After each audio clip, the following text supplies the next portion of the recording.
ఈ నడినెత్తి నుండి అరికాల వరకు ఉన్న అవయవ నిర్మాణం ఉందే, వాటికి ఉన్న అవసరతలు ఉన్నాయే. నాలుక ఒకటేనండి, అదేం రంగులు మార్చదు, రూపాలు మార్చుకోదది.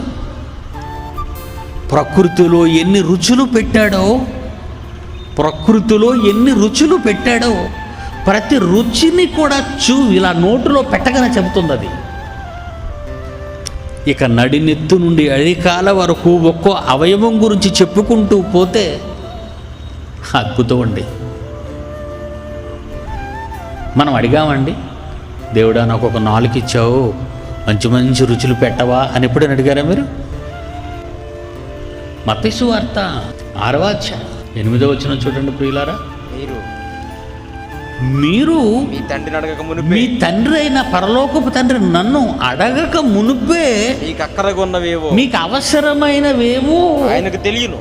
నాకు తెలీదా అన్నాడు ఆయన. నాకు తెలీదా అవన్నీ?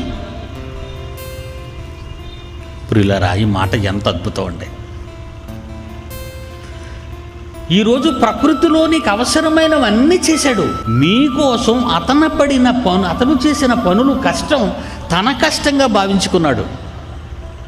ఎవరైనా చెప్పారా అండి, ఇవన్నీ నేను నీకు ఎందుకు ఇచ్చానో తెలుసా? ఇవన్నీ అనుభవించే నువ్వు నా కోసం బ్రతకాలి. ఇవన్నీ అనుభవించే నువ్వు నా కోసం బ్రతకాలి.